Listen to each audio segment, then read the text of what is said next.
எல்லாரும் வணக்கம். நேற்று தமிழ்நாட்டையே உலுக்கிய அந்த சம்பவத்தை நீங்க எல்லாமே பார்த்துருப்பீங்க, கேள்விப்பட்டிருப்பீங்க. அதுக்கு நேற்று தமிழக வெற்றிக்கழக தலைவர் தளபதி விஜய் அவர்கள் முதல் ஆளா கண்டனம் தெரிவிச்சார்.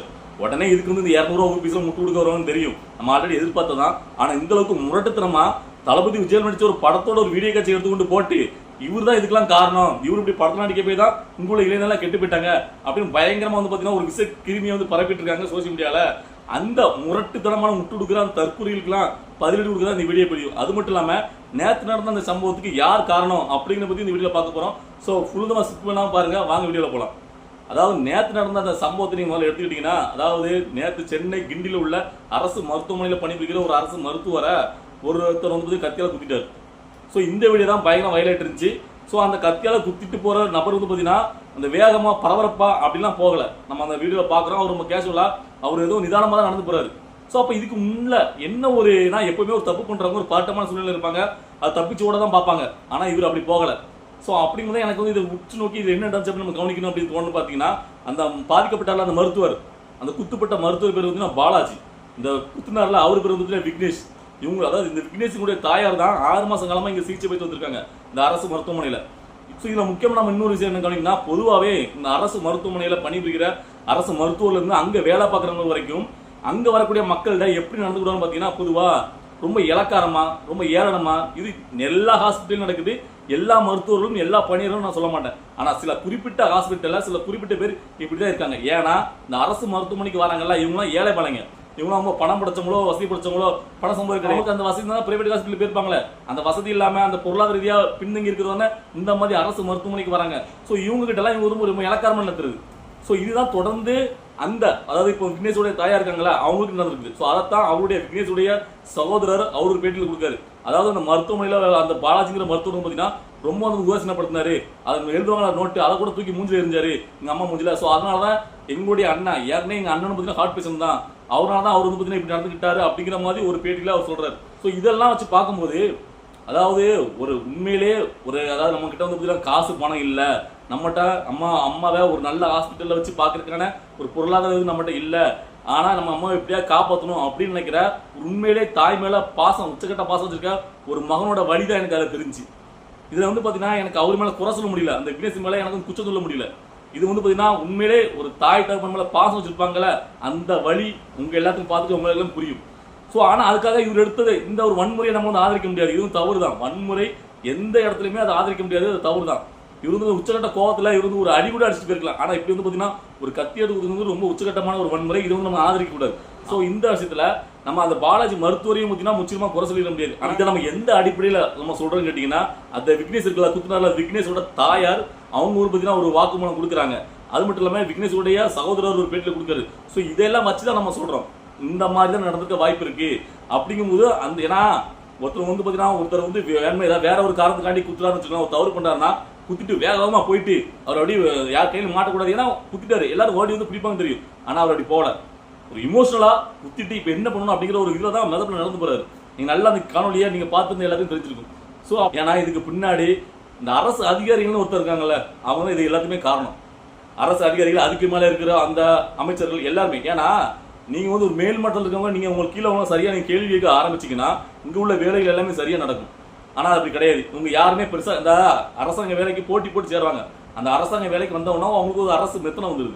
ஸோ அதுதான் காரணம். அந்த மேல இருக்கிற அதிகாரிகள் அரசாங்க அதிகாரிகள் இவங்க சரியா ஒரு கேள்வி கேட்டாங்க அப்படின்னு சொன்னா இவங்க திருந்துவாங்க. இவங்க யாரும் அந்த கேள்வி கேட்கறது கிடையாது.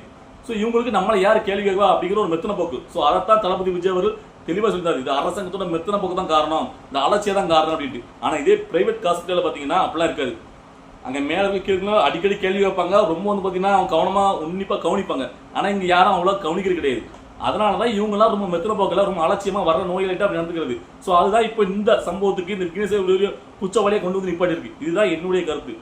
ஸோ அதுக்கப்புறம் இந்த முட்டு கொடுக்குற முரட்டு ஊபிஸ் இருக்கீங்களா, தளபதி விஜய் அவர்கள் கண்ணன் தெரிவிச்ச உடனே அவர் நடிச்ச அந்த படம் தான் காரணம். இது போக்கிரி படத்துல அந்த படமே போக்கிரிங்க டைட்டில் வச்ச படம் தான். அந்த படத்துல அப்படி ஒரு கதாபாத்திரத்துல அவர் நடிச்சிருந்தாரு.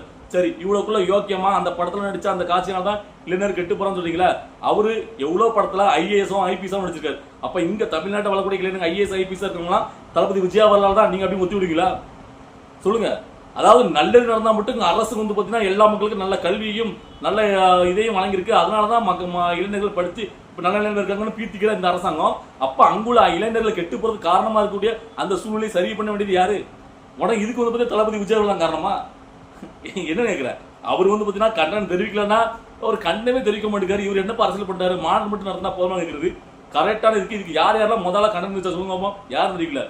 கரெக்டா அவர் தான் தளபதி விஜய் தான் முதல்ல கண்டனம் தெரிவிச்சாரு. உடனே அதை பொறுக்க முடியல. இன்னும் இருக்கு ஆட்டம், இனிமேதான் இருக்கு. ஆனா நீங்க வந்து அரசியல் வந்தா சொல்லிட்டு விமர்சிக்க ஆரம்பிங்களா? அரசியல் வந்தா எதெல்லாம் எதிர்ப்போம். இங்க உள்ள எதிர்கட்சிகள் பேரால தான் எதிர்கட்சியா இருக்கு. தளபதி விஜய் அவர்கள் எல்லாரும் கேள்வி கேட்பாரு, அதுக்கு பதில் சொல்லி தான் ஆகணும். கேட்டார்ல, அதுக்கு ஒழுங்கா ஒரு அரசாங்கத்துல ஒரு அரசு அதிகாரிகள் மெத்தன பக்கம் தான். இது மட்டும் இல்ல, தொடர்ந்து நிறைய ஹாஸ்பிட்டல் நிறைய தகவல் நடந்துட்டே இருக்கு. அரசு மருத்துவமனைகள் உள்ளவங்க பணிபுரியவங்க போராடிட்டே இருக்காங்க. ஆனா இது எதையுமே கண்டுக்காம சட்டம் ஒழுங்கு இந்த அளவுக்கு சீர்குலைஞ்சிட்டு இருக்கு. இதுக்கெல்லாம் யார் காரணம்? தமிழ் முதல்வர் இதுக்கு முன்னாடி ஒரு வீடியோ இருந்தீங்கன்னா பாத்துருப்பீங்க. இந்த சட்டம் ஒழுங்கு என்னுடைய நேரடி கட்டுப்பாட்டு இருக்கும், யார் தவறு செஞ்சாலும் நான் தண்டிப்பேன் அப்படின்னு. சோ இப்ப எத்தனை சட்டம் ஒழுங்கு சீர்குலைஞ்சு எவ்வளவு பிரச்சனை வந்துட்டு இருக்கு. அப்ப இதெல்லாம் ஏன் சரி பண்ணல? சரி பண்றதும் பண்ணாததும் அரசாங்கத்தோட வேலை. ஆனா அதை கேள்வி வைக்கிறதே ஒரு உரிமை இல்ல, யாரும் கேள்வி வைக்க கூடாது அப்படிங்கிறது என்ன மாதிரியான முட்டாத்தனம்? அதான் இங்க உள்ள முட்டாத்தனமான உள்ள அந்த முரட்டு முட்டுகள் அதான் பண்ணிட்டு இருக்கு இல்ல. இங்க உள்ள எல்லாத்தையும் அது யார் கட்சி எந்த கட்சி ஆட்சி ஆண்டாலும் அங்க சடைக்கிற நல்லது கெட்டதை வந்து விமர்சிக்க தான் செய்வாங்க. அதுல வந்துட்டு அரசாங்கத்து மேல இப்ப வந்து பாத்தீங்கன்னா ஒரு அரசாங்கம் மெத்தனை போக்கும்போது அப்ப இவ்வளவு ஒரு பிரச்சனை இருக்கு. இதுக்கு யார் காரணம்? இது என்ன தப்பு அப்படிங்கிறது விமர்சிக்க வரல. தளபதி விஜய் அவருடைய ஒரு வீடியோ காட்சி எடுத்து இதுதான் காரணம் சொல்லி முட்டாத்தனமா முட்டு கொடுக்குறான்னு தடுக்கல. அப்ப என்ன சொல்றது? அப்ப இந்த நிலைமையில தான் உங்க லட்சணம் இருக்கு. அதாவது 200 ரூபாய்க்காட்டி நாங்க என்ன வேணா முட்டு கொடுப்போம், நாளைக்கு எது நேரம் நாங்க முட்டு கொடுப்போம் முட்டுடுவீங்க. ஒரு படத்தை படமா பார்க்கணுங்கிற ஒரு புரிதல் கூட இல்லாம இதுக்கு வந்து இதுல மட்டும் கேட்கறது மட்டும் நீங்க திரையிலே தான் நீங்க தலைவரை தேடுவீங்களா, தரையில் தேட மாட்டீங்களா? தலைவருங்கிறது எங்க இருந்தா என்ன, தலைவர் தலைவர் தான். நல்ல மனசும் இந்த மக்களுக்கு நல்லது பண்ணணும்னு யார் வந்தாலும் அவங்க ஆதரிக்கலாம், தவறு கிடையாது. பிரச்சனை எங்க இருக்கு? ஒரு பிரச்சனை நினைச்சுன்னா அந்த பிரச்சனைக்கு பின்னாடி யார் இருக்கா, அதுக்கு வந்து தவறு யார் மேல இருக்கு, அதை பத்தி பார்ப்பாங்களா? அதை விட்டுட்டு ஒரு படத்துல உள்ள ஒரு காட்சியில் ஒரு சீன் எடுத்துக்கொண்டு இதுக்கு இதுதான் காரணம். அப்ப எந்த அளவுக்கு அந்த முரட்டு முட்டு, அதான் அப்ப இதெல்லாம் பாத்தீங்கன்னா மூளை இருக்கானே தெரியல. எதுக்கு எதை கொடுத்து சம்மந்தப்படுத்துறது? ஸோ அப்படி வந்து நெகட்டிவிட்டி பரப்புறாங்க அவர் மேல. இதை பார்த்துட்டு பொதுமக்கள் நல்லா அவங்கள இருக்கு, உங்களுக்கு 2026 உங்களுக்கு அதுக்கு உண்டான தகுந்த ஒரு பதிலடி கொடுப்பாங்க. ஸோ இந்த மாதிரியான தற்குறித்தனமான எது நடந்தாலும் நாங்கள் முட்டு கொடுப்போம் அப்படின்னு சொல்லிட்டு முரட்டுத்தனமா முட்டு கொடுக்காங்கல்ல, இந்த மாதிரி ஆட்களை பார்க்கும்போது உங்களுக்கு என்ன தோணுது அப்படிங்கிறத கமெண்ட்ல பதிவு பண்ணுங்க. இந்த மாதிரி இன்ட்ரெஸ்டான வீடியோக்கு நம்முடைய நான் புலங்களை சப்ஸ்கிரைப் பண்ணுங்க. இந்த வீடியோ உங்களுக்கு பிடிச்சிருந்தா லைக் பண்ணுங்க, ஷேர் பண்ணுங்க. பாய்.